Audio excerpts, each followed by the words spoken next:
Hello, ghouls and goblins! This is the Ekron Rider here, and welcome to another spooky countdown. When it comes to Halloween and scary monsters, I can think of nothing more than having the unfortunate fate as being part of the undead. I can't imagine how those reanimated are able to function and terrorize many locations.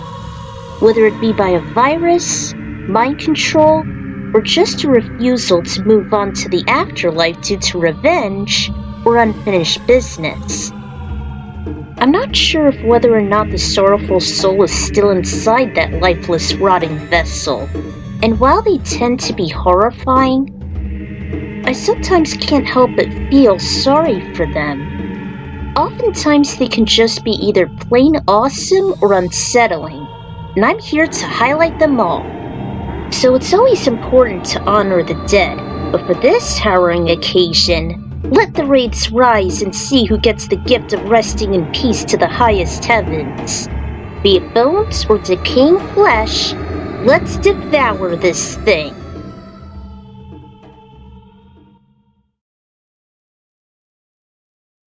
Remove the shadow from the light, the shadow grows. The legacy of life is death, Raiden. My followers accept this and live on.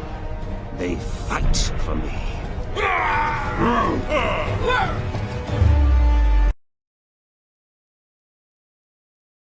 Alright, let's begin this list with one of the most iconic enemies of the Zelda series, the Stalfos, as well as starring their pseudo-offspring, the Stalchildren. Now to clarify, the Stalfos are kind of like the undead skilled warriors, mainly Hylians, while their skeletal children are pretty much those who wandered away after being lost in the forest.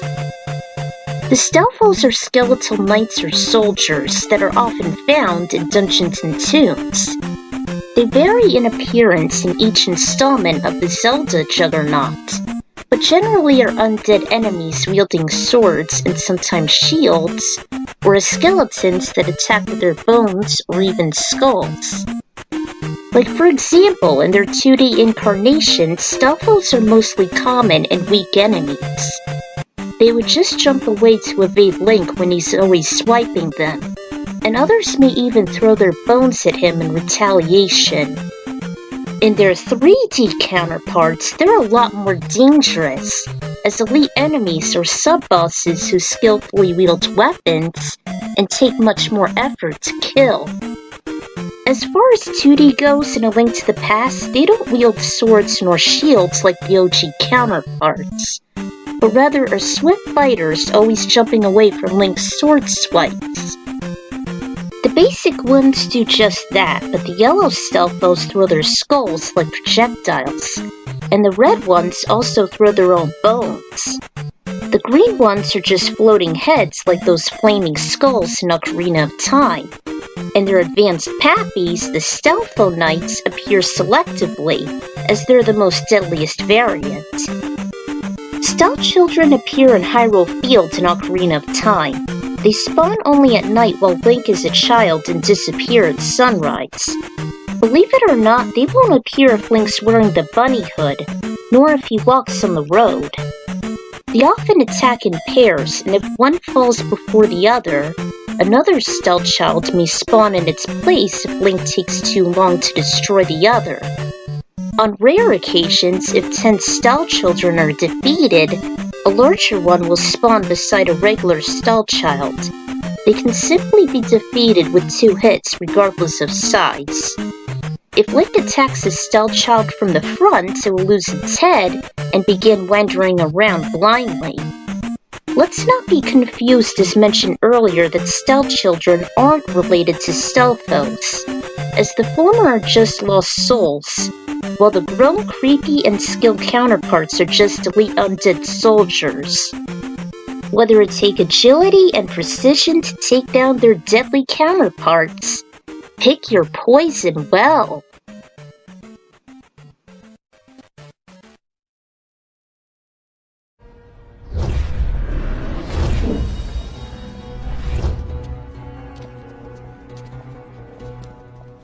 Praise be to Lord Shinnok.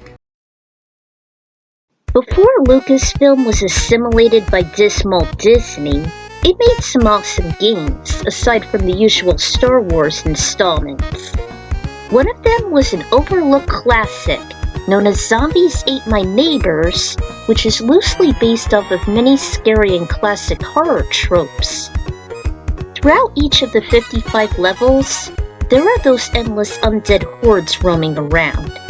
The player is either Julia or my personal favorite, Zeke, must find and touch as many neighbors as possible, before any of the undead as well as other enemies touch them first, preventing them from being saved throughout the game. The zombies, being replicating landlubbers, were just one type of many enemies that were created by a mad scientist named Dr. Tom. Being that this cult classic is known for its humor and unique, sometimes co-op gameplay style, he has just unleashed all his creations onto the neighborhood hell-bent on a killing spree.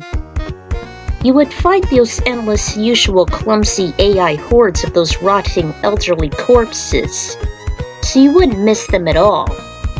And that was basically how the game got its namesake. I never gotten very far as I wasn't able to face my fears of the maniacal chainsaw-wielding psychopaths.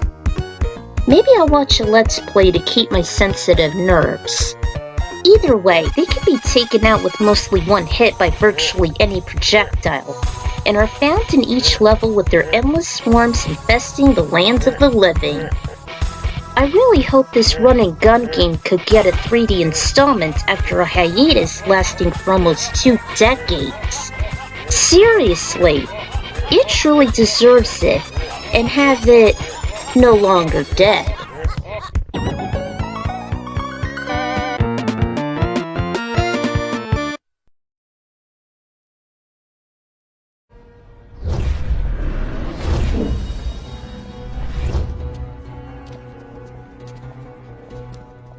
Praise be to Lord Shinnok. The Kackles are just ghostly Kremlings from Donkey Kong Country 2, Diddy's Conquest. They just chased after Diddy and Dixie Kong, who were close on their quest to save Donkey in the level Haunted Hall. As soon as the Kongs enter their territory, the heart-pumping chase begins. Only this time, instead of the usual platforming, the Kong kids are at the mercy of a monorail coaster consisting of obstacles while riding a Krem car. Considering how much I absolutely love Kremlings, they're the ones that stuck out to me from all the other undead. I emphasize on the word they because they happen to appear in distinctive bandanas, a patch on an eye and holding scimitars in a belt. Once the player passes the first gate, a Kackle will be found already waiting for the Kongs. A timer appears and the Kongs must pass each zone before the time limit expires. Otherwise, the Kongs would be at the Kackle's mercy by attacking either Diddy or Dixie. However, if they reach a plus or minus barrel, they alter for how long Kackles keep away from their terrifying tails. There are 4 areas in only this one single level where Kackle appears in, 2 before the checkpoint and 2 after the checkpoint. There was also Mr. X, but because of their unique concept, design, and ability to haunt the Kongs, they definitely stood out the most to me in the DKC universe. As a kid, I wasn't necessarily afraid, but they always had my heart racing during this race of the Kongs' lives. Combined with their once-in-a-lifetime appearance, the Kackles most certainly made it on here.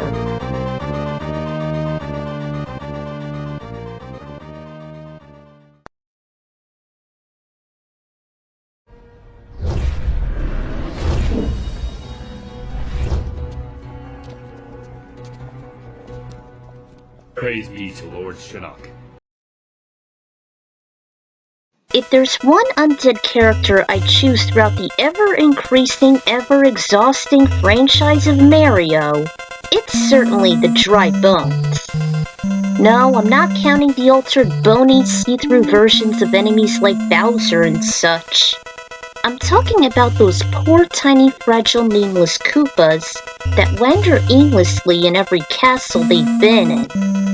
Dry bones are basically skeletal versions of Koopa Troopas, which are always abandoned or killed, that are mainly found in towers, castles, and deserts.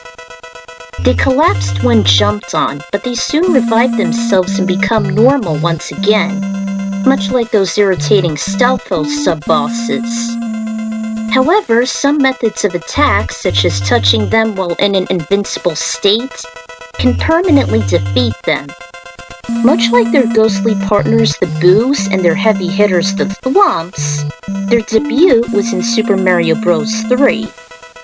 Dry bones have since become a staple in Mario games as both enemies and even as playable characters, and ever since, they ushered a recurring theme of skeletal Koopas such as Bony Beetle and Dry Bowser. Although I definitely take those poor unfortunate souls over them any day.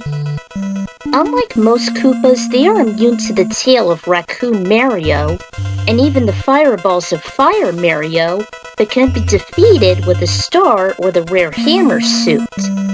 Unlike most flesh-eating simpletons, we're often weak against flames. Go figure. They also appear in the animated series, but it's mostly for very minor roles. Just a basic minion to King Koopa, pretty much. He also happens to be a kart racer in the Mario Kart series since Mario Kart Wii. Much like their living brethren, I always can't help but feel sorry for jumping onto them. Even though they're technically zombies and can often reanimate for even more eternal suffering, I still find it as a ways of animal cruelty.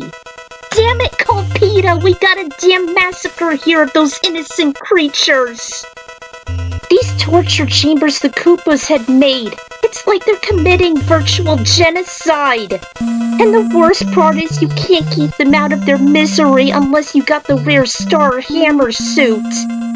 Why do they always have to go through this foul treatment even as a playable, sorrowful character? Why?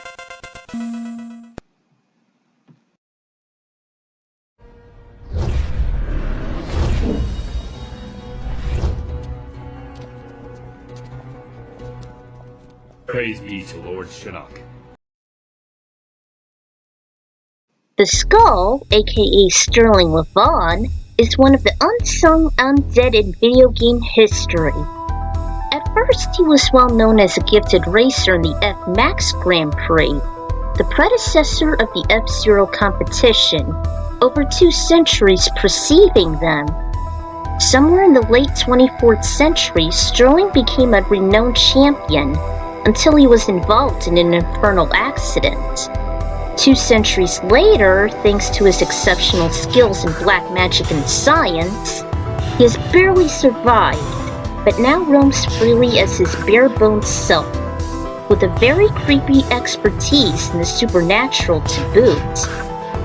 He finally had his chance in F-Zero racing, but it wasn't until 7 years after a horrific accident, thus participating in the X races. Unlike his unfortunate tragic fate with the Sonic Phantom as his machine, he's become an even better pilot than before, as he now no longer fears death and can make split-second decisions thanks to his unsurpassable knowledge of magic. Unfortunately though, his machine may be nimble, but it definitely lacks grip and endurance, much like his brittle, rattling bones. I wasn't too fond of the Skull nor his craft, although outside of the games he became slightly more interesting. In the anime, debuting in Lap 8 along with the lethal Fatale Miss Killer, he works for Black Shadow and Dark Million where his black magic powers come into use. It's not very much, excepting the fact he assisted the Emperor resurrect Taruka from a cold sleep stasis via his magic and dark reactor might, in order to have a leg up on the competition against the likes of Captain Falcon and Rick Wheeler.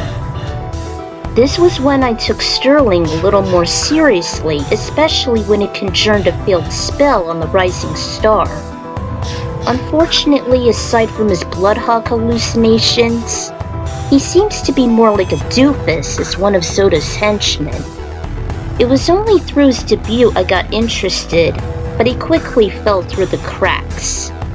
While the series still has the skull as a living dead dumbbell, I had another expert in the dark arts, Yamayugi, use his own ancient tactics to literally shatter his bones.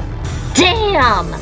Sterling may be classified as a skilled necromancer, much like Quan Chi in Mortal Kombat, but he's just as disappointing and has a lot of lost potential. He may have a high intellect but a weak character, and he wasn't as intimidating.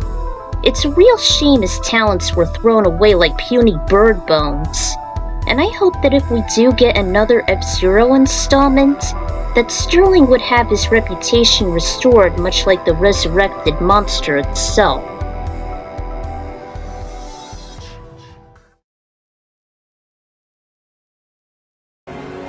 Yet another of your allies falls to me.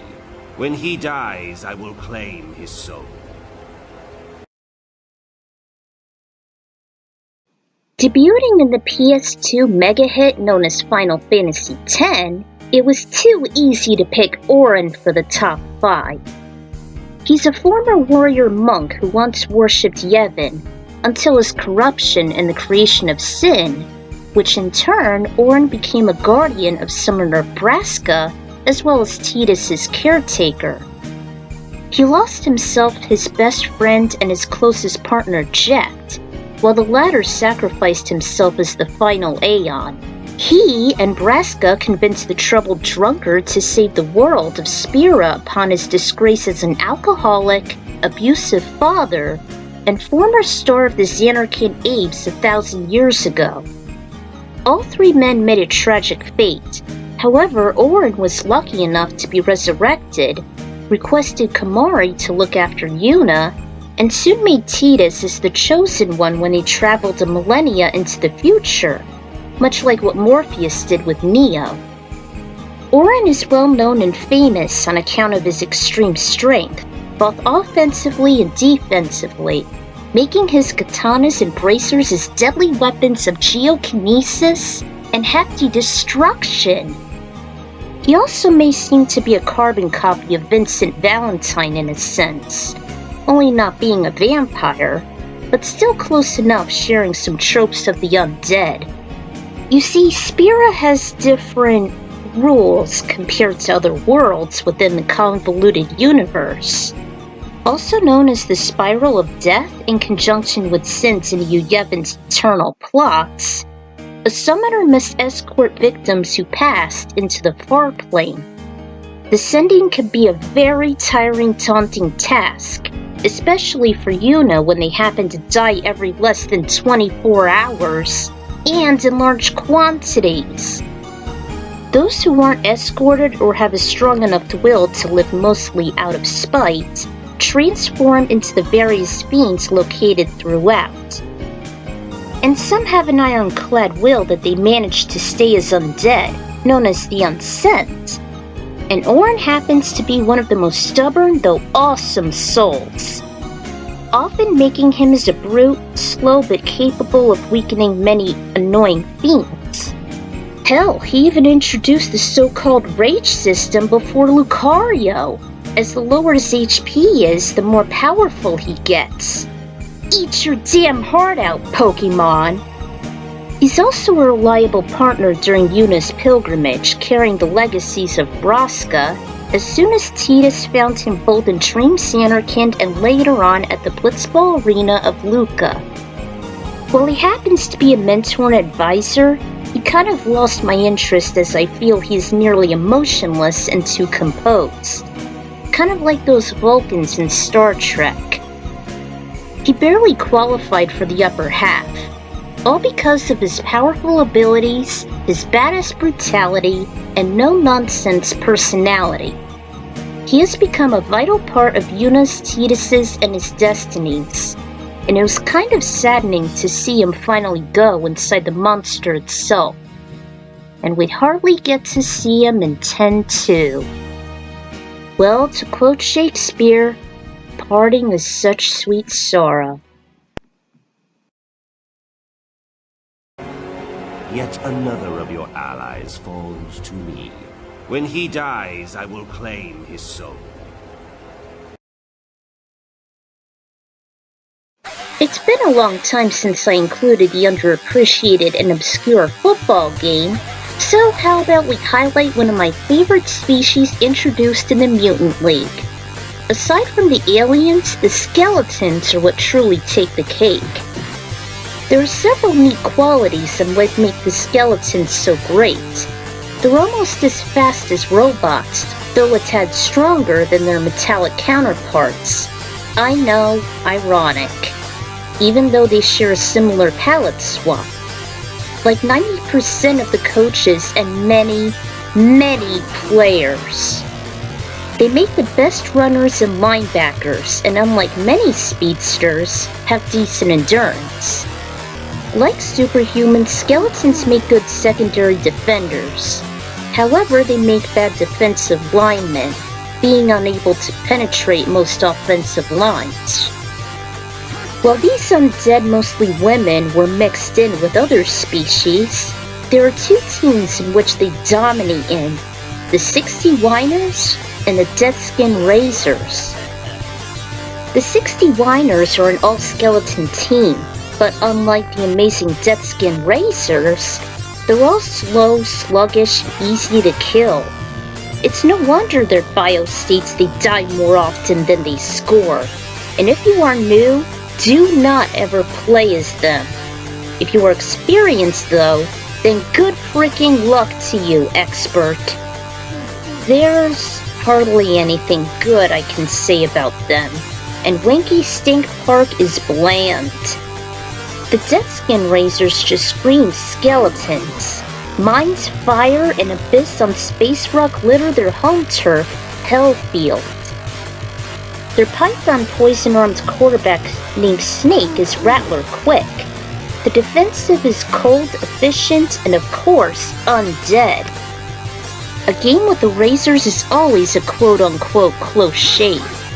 The Snake puns are hysterical, because Snake is debatably the best quarterback in the entire game, but neither receiver nor his running back are sturdy enough to do more than field a long bomb, and are taken down rather quickly.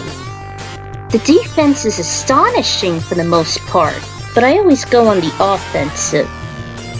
Some people feel the Razors are the best four-skull team, contrast to the 60 Whiners' no skulls.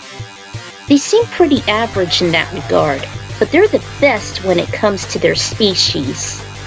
Such as two amazing defensive backs including Lucifer, who's unsurmountable.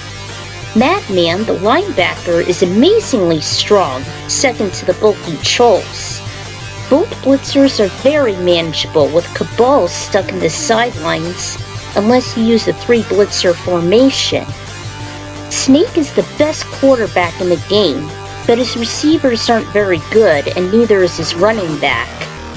The Vile Vulgars and War Slammers will destroy your offense, but few offenses can muster anything against the Razors. The Deathskin Razors, along with Hellfield, are one of my all-time favorite teams. So much so that I even included Snake as the leader of his whole kind of skeletons. They're like the Undead Legions as allies of the VR Troopers, with Snake being a close partner to Caitlyn. Heck, sometimes I think the skeleton shall convert the trooper as one of them to avoid more natural setbacks, like allergies with wheat and rye, or ligaments, or even nightmares. Bottom line, the skeletons are a decent clan of the Mutant League, not to mention their quotes and cries are hilarious if listened to long enough. They're considered as one of my all-time favorite forms of the undead. No bones about it.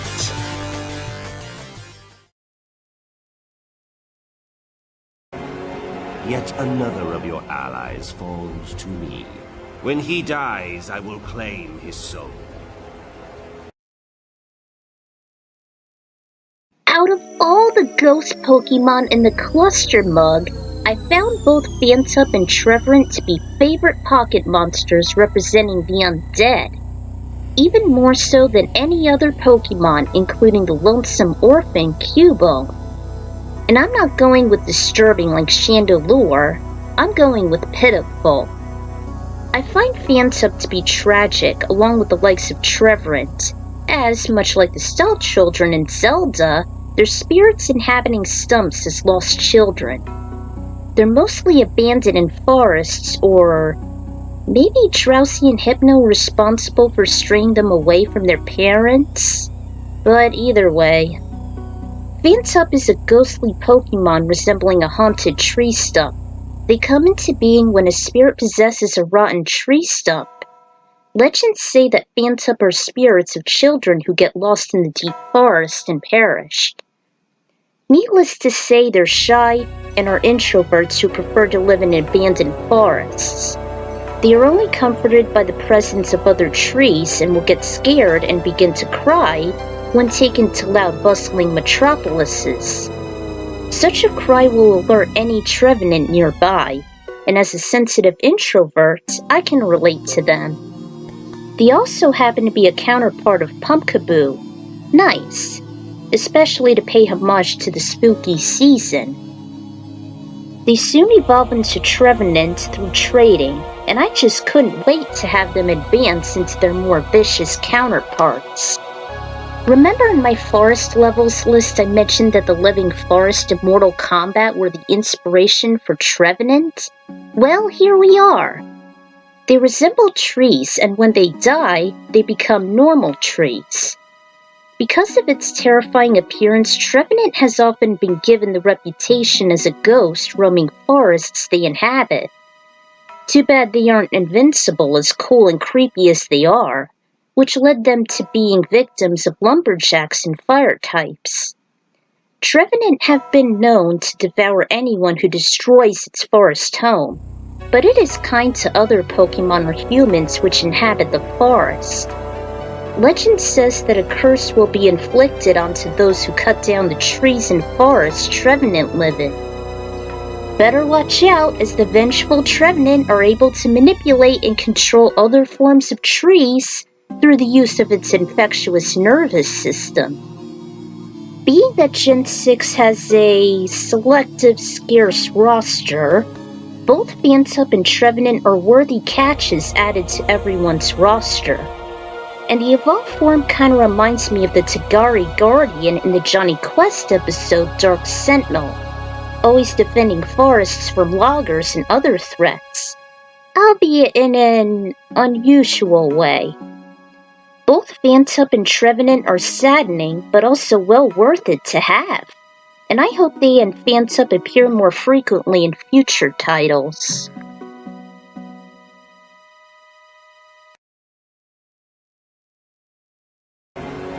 Yet another of your allies falls to me. When he dies, I will claim his soul.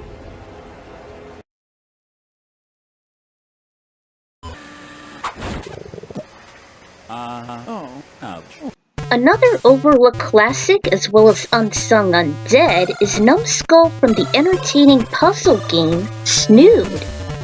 Numbskull is much like the other characters a Snood, though shaped like a human skull, and is the one type of Snood that is never launched into play, meaning it can't be joined with others of its own kind.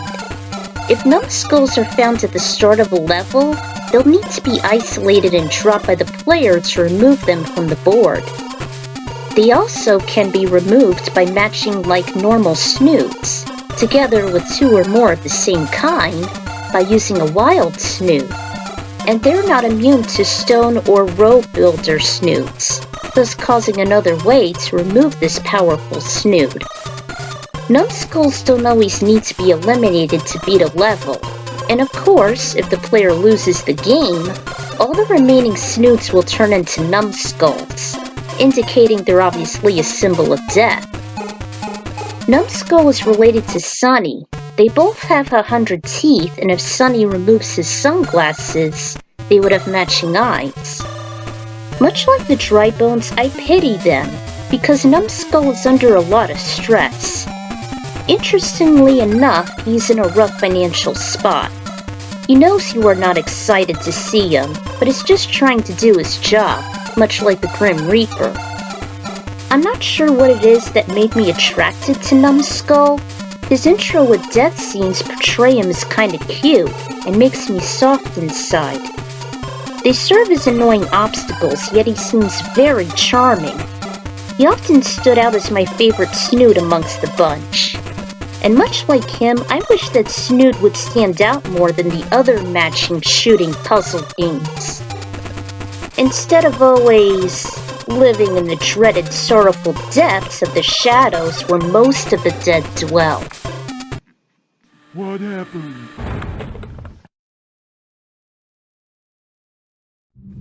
Alright, we witnessed 9 of the spooky undead favorites. But before we live long enough to unveil number 1, let's unearth some honorable and dishonorable mentions.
Shinnok was an elder god, impossible to kill. There are fates worse than death.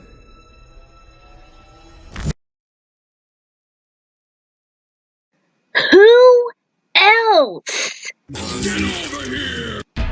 The moment I started brainstorming for this list, I instantly knew that Scorpion, aka Hanzo Hasashi, was going to be butt number 1. And why not? Along with Sub-Zero, he became a fan favorite, and thus the poster boy for the entire Juggernaut. Ever since his iconic debut in the OG game, he became an instant celebrity for both the fans and the creators, especially to Ed Boon. Scorpion was also a favorite to me personally, as aside from his world-renowned line, he was the easiest character to master, both in his special move and his toasty fatality. He has made the most appearances in every single game, except in Mortal Kombat 3, which was a huge downer to many fans and was replaced by Cyrax when it came to looks, and Smoke when it came to swag. Me personally, it didn't faze me. Although many consumers can agree that Scorpion gets the bitter end of the stick, as he made it on the box art in all 3 NetherRealm games, courtesy of Ed Boon's favoritism, and yet, he always gets sidelined and killed. If you think I feel pity for all the other undead characters, Scorpion just screeches every sense of the word, that I'd just be crying a freaking salty river. Throughout the series, Scorpion has been through a goddamn hell of a roller coaster ride, both figuratively and literally. Let's start with the beginning with Mythology's Sub-Zero. He was once a human named Hanzo Hasashi and leader of the Shirai Ryu, a Japanese organization consisting of the best ninjas in the region. He was a father to a son named Satoshi, and a husband to Harumi. As he was looking for the scrolls for the Temple of Elements and hired by Quan Chi, Yoni also employed his ultimate rival from China, Sub-Zero. and Hanzo actually became the Scorpion we all know since he was killed twice by the OG Cryomancer. And he was undead before the original tournament!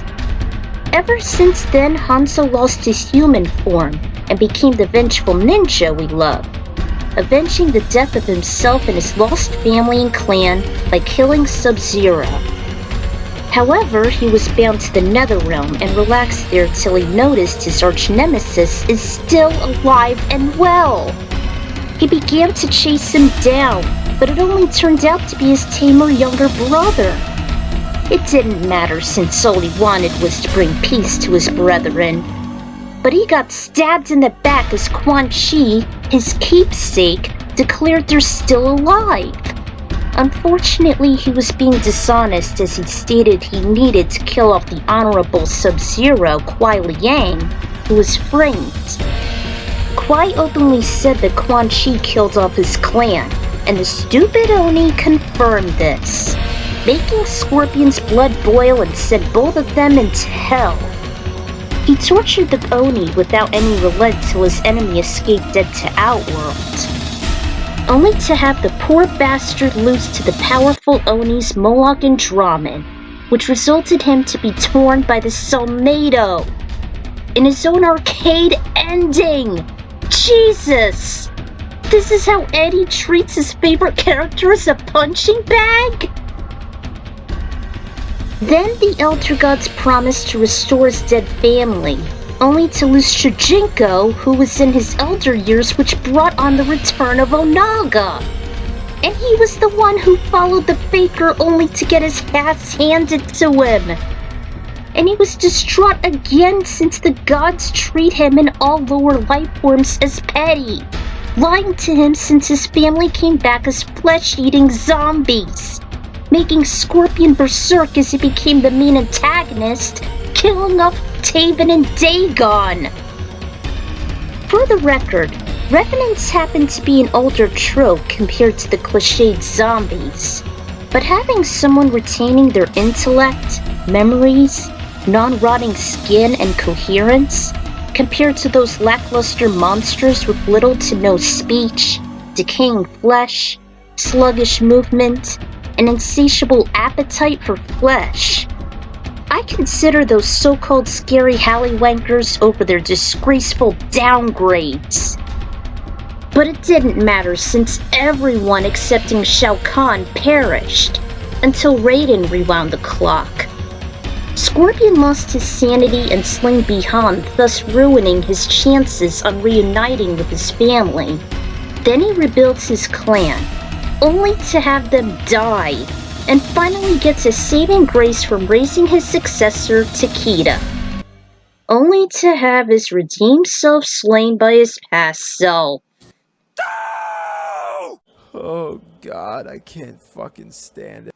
Scorpion just spells the words undead and pity. It's hard to believe the mascot and Ed Boon's favorite creation got shitted on in every single game and be disrespected throughout the whole series. He never wins as anti-hero nor villain, never gets a break from his curse as an undead, and never gets the chance to be reunited with his lost family. Always being the dreaded, sorrowful, and inane combatant. No chance of peace, nor redemption. Scorpion, I promise I'll make things right in my Mortal Kombat stories. I'm the Ekron writer, and Scorpion to me is my all-time favorite undead character and the most tormented soul in all of Mortal Kombat. If any of us should pass on, we better not have the same horrifying fate as they do. A final word to the wise. Please respect the dead, and the fallen shall respect you. And Quan Chi will pay it.